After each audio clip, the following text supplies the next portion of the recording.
जी अस्सलाम वालेकुम जी।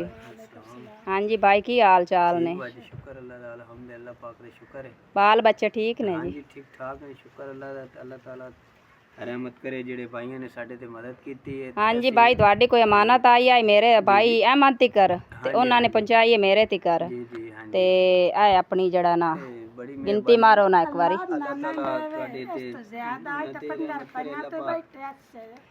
हफ्ते 3 वारी वाश होंदे ने। एदा है भी को तुहाडे रंगा हेल्प करेंदा, तू कर मैं कर, इस तरह में वाश करेना। अल्लाह पाक करेंदा जी, अल्लाह पाक। ना कोई और बहन भराई कोई नहीं है ते बड़ी परेशानी है। छोटे बच्चे ते वाश होंदे इससे। अल्लाह ताला बाऊ अहमद ते भी रहमत करे ते जिन्हां ने साडी हेल्प कीती है भाई अफजल जिन्हें फ्रांस दे विच साडी मदद कीती, अल्लाह ताला उन्हां नूं होर हिम्मत देवे।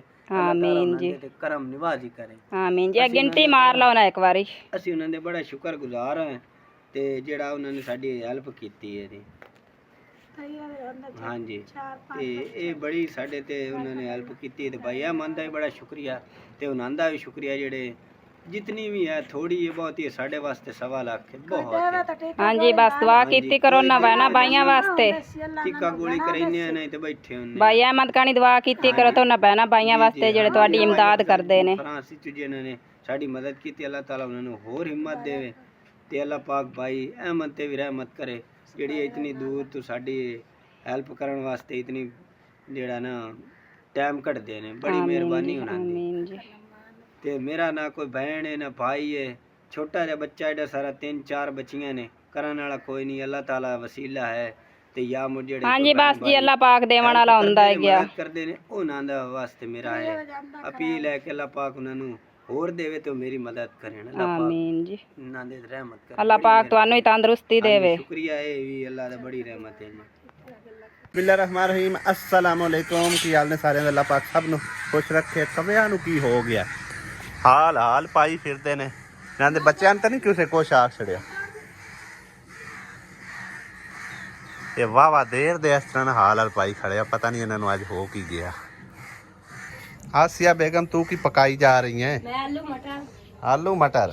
आज 12 रबीउल अव्वल दे दिन है तो फिर भी आलू मटर हैं? अब्बू रोटी खानी है। अच्छा अब्बू रोटी पकानी है। अबू रोटी पकानी है। कितना चल रहे हो? तेन पता तो है अज 12 रबीउल अव्वल दा दिन है, ठीक है। ते अज वड्डा सारा मिलाद है वड्डे आते वड्डे भाई दे घर, ठीक है। मैं तो इस करके तैयारी शारी वट लई है, ठीक है ना। ते जा रहे हैं उदे आसिया जे पकाई जा रही है। मैं तो काम करके ही जाना। चल हुण काम करके तू आ जावी, मैं निकलदा। मैनू कल भाई साहब कीती जा रहे हैं। अगर टाइम होया तो आ जाऊंगा। नहीं आना है, लाजमी आना। जो उन्हें आख के गए तो फिर टाइम वाली केड़ी गल टाइम होया आ जाऊंगा ना। टाइम टूम कढ़ के आना, हर काम दे विचों टाइम कढ़ना पैंदा। अजो अज मेरे नाल भाई साहब जिन्हें जिन्हें ईद मिलादुल नबी ते जाना है, वाह समझो कि ना स्पीकर लगे खड़े ने, नातां पढ़ी रही ने, बड़ी उच्ची आवाज़ चलती पई है। अब वाह फंक्शन है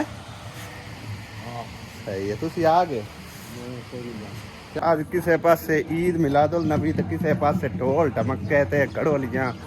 सामने बाजार दे विच ना काफ़ी सारियां लेडीज़ खवातीन भी ने, ढोल ढमके नाल समझो कि ना मेरा ख्याल है कोई रोटी लैके जा रहे हैं या कोई घड़ोली भरन जा रहे हैं, अल्लाह बेहतर जानता है। बड़ी ज़ोरदार आवाज़ कड़ाकेदार आ रही है। तो पहले आई फिर दी मैं तैयार हुई हूं, कल सारे काम कराए। सही है। देखा से बात नहीं है इधर ढोल बगी, इतने ढोल क्यों बगी? वो ढोल नहीं अद्धा खोंदी है, ढोल बजाऊगा। वाह भाई वाह, राजा आया हो यार। और जनाब यार ठीक ठाक जबरदस्त साउंड वाह वाह ले आंदा होए ने। क्या बात है। बिस्मिल्लाह हाय हाय हाय, रंग मारते 7 रंग है। लूनी तो से मैंने लग रहा कौन पका? लूनी अब पक्की भैया हो। अच्छा आ जाती भाई थोड़ी जी आई खैर है।